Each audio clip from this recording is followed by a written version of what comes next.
स्वागत है आप सभी का एजुकेशनल रिसर्च में। और आज हम क्लास 10 सोशल साइंस के आंसर की जो टर्म वन में यानी 40 प्रश्न पूछे गए थे उनको बताने जा रहे हैं। आप लोग हमें कमेंट बॉक्स में बताइए कि आपका क्या स्कोर रहा।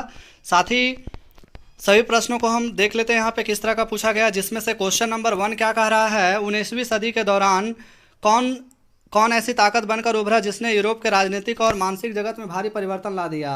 तो वो ला दिया था राष्ट्रवाद ने, यानी ऑप्शन नंबर 3 इसका सही आंसर होगा। आप लोग मिलाते जाइए और कमेंट में हमें बताते जाइए कि क्या स्कोर रहा। क्वेश्चन नंबर 2 का रहा, फ्रांस में प्रथम विद्रोह कब हुआ था। तो फ्रांस में प्रथम विद्रोह हुआ था जुलाई 1830 ईस्वी में, यानी ऑप्शन नंबर 4 जो इसका राइट आंसर होगा। क्वेश्चन नंबर 3 का रहा, 1804 के नागरिक संहिता, जिसे आमतौर पर नेपोलियन की संहिता के नाम से भी जाना जाता है, उसने फ्रांस में सुधार के लिए क्या कदम उठाया। तो क्वेश्चन नंबर 3 का जो राइट आंसर होगा इनमें से सभी ऑप्शन नंबर 4 जो इसका राइट आंसर होगा।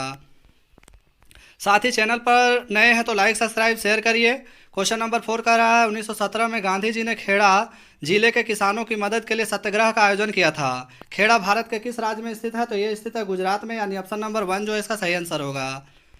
क्वेश्चन नंबर 5 का रहा, साइमन कमीशन भारत क्यों आया। तो साइमन कमीशन भारत आया था संवैधानिक व्यवस्था की कार्यशैली का अध्ययन करने के लिए, यानी ऑप्शन नंबर 3 इसका करेक्ट आंसर होगा।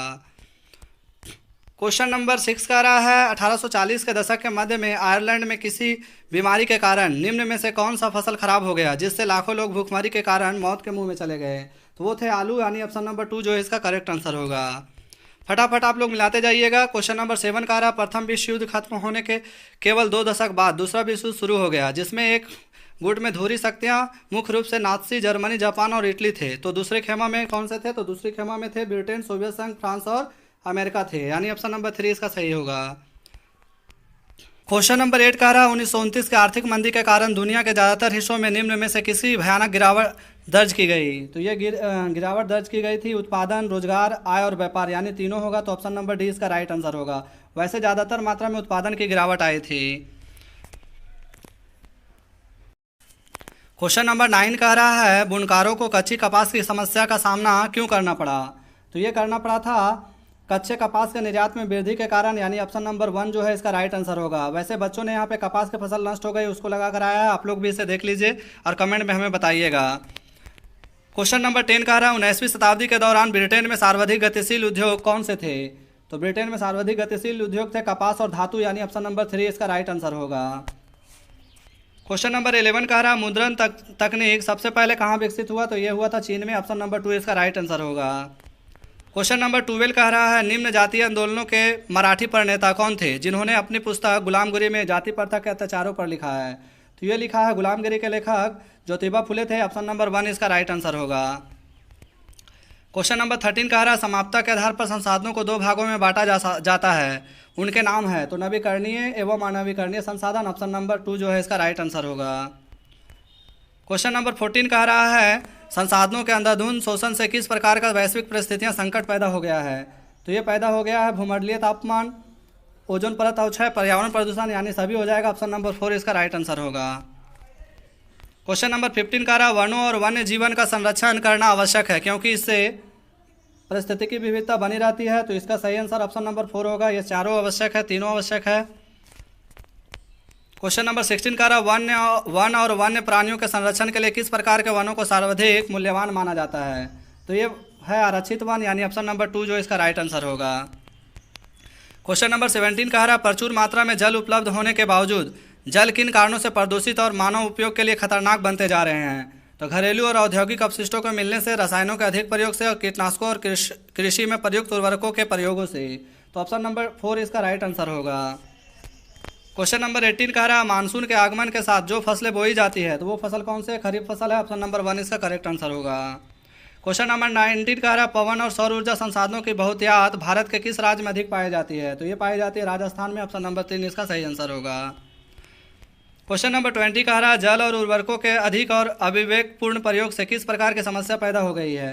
तो ये पैदा हो गई है जलाक्रांतता, लवणता, सूक्ष्म पोषक तत्वों की कमी, यानी ऑप्शन नंबर डी इसका सही आंसर होगा। क्वेश्चन नंबर 21 कह रहा है, औद्योगिक विकास के रीढ़ के रूप में किस खनिज को महत्वपूर्ण माना जाता है। तो माना जाता है किसको, लौह को, ऑप्शन नंबर 2 इसका राइट आंसर होगा। क्वेश्चन नंबर 22 कह रहा है, निम्न में से किस प्रकार के खनिजों का प्रयोग आणविक ऊर्जा के उत्पादन में किया जाता है। तो ये किया जाता है यूरेनियम और थोरियम का, ऑप्शन नंबर 1 इसका सही आंसर होगा। क्वेश्चन नंबर 23 कह रहा है वायु प्रदूषण निम्न में से किस पर अपना प्रादुर्भाव आने के दुष्प्रभाव डालता है? तो ये डालता है मानव स्वास्थ्य पर, पशुओं पर, पौधों पर, यानी ऑप्शन नंबर 4 इसका राइट आंसर होगा।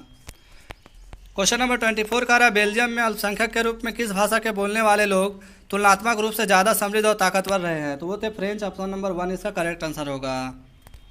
क्वेश्चन नंबर 25 कह रहा है 1956 में श्रीलंका में कानून बनाया गया था, तो उनमें किन बातों को जोड़ा गया था? तो उनमें से तीनों बातों को जोड़ा गया, ऑप्शन नंबर 4 इसका राइट आंसर होगा।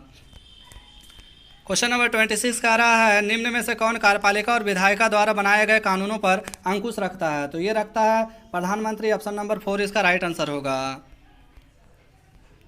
क्वेश्चन नंबर 27 कह रहा है पोखरण जहां भारत ने 1998 में अपने परमाणु परीक्षण किए, वह भारत के किस राज्य में स्थित है? तो वह स्थित है राजस्थान में, ऑप्शन नंबर 1 इसका करेक्ट आंसर होगा। क्वेश्चन नंबर 28 है सामाजिक विभाजन अधिकांशतः आधारित होता है, तो जन पर आधारित होता है, ऑप्शन नंबर 3 इसका करेक्ट आंसर होगा। साथ ही चैनल पर नए हैं तो लाइक सब्सक्राइब शेयर करिए, आप लोग के लिए हम सबसे पहले वीडियो लेकर आए हैं। क्वेश्चन नंबर 29 कह रहा है सांप्रदायिक राजनीति इस सोच पर आधारित होती है कि धर्म ही सामाजिक समुदाय का निर्माण करता है, इस मान्यता के अनुकूल सोचना क्या कहलाता है? तो ये कहलाता है धर्मनिरपेक्षता, यानी ऑप्शन नंबर 1 इसका करेक्ट आंसर होगा। क्वेश्चन नंबर 30 कह रहा है निम्नलिखित में से किस राज्य में शिशु मृत्यु दर सबसे कम है? तो वो है केरल, ऑप्शन नंबर 3 इसका करेक्ट आंसर होगा। क्वेश्चन नंबर 31 कह रहा है निम्नलिखित में से किसे औसत आय भी कहा जाता है? तो इसमें से राइट आंसर यहाँ पे वैसे तो प्रति व्यक्ति आय, कुल आय ये भी होता है, राष्ट्रीय आय, तो ऑप्शन नंबर डी इसका करेक्ट आंसर होगा। वैसे प्रति व्यक्ति आय भी होता है। क्वेश्चन नंबर 32 कह रहा है सार्वजनिक और निजी क्षेत्र किस आधार पर विभाजित है? ये आने की विभाजित है उद्यमों के स्वामित्व के आधार पर, ऑप्शन नंबर 2 इसका राइट आंसर होगा। क्वेश्चन नंबर 33 कह रहा है कौन सा क्षेत्र भारत में सबसे बड़े रोजगार उत्पादक क्षेत्र के रूप में जाना जाता है? तो ये जाना जाता है प्राथमिक क्षेत्र, ऑप्शन नंबर 4 इसका राइट आंसर होगा। क्वेश्चन नंबर 34 कह रहा है निम्न में से कौन महत्वपूर्ण मध्यवर्ती भूमिका प्रदान करके आवश्यकताओं के दोहरे संजोग की जरूरतों को खत्म कर देती है? तो ये कर देती है मुद्रा, ऑप्शन नंबर 1 इसका राइट आंसर होगा।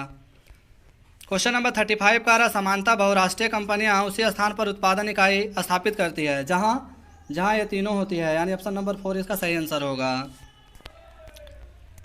क्वेश्चन नंबर 36 कह रहा है विभिन्न देशों के बाजारों को जोड़ने या एकीकरण में निम्न में से कौन सहायक होता है? तो ये सहायक होता है विदेशी व्यापार, ऑप्शन नंबर 2 इसका राइट आंसर होगा।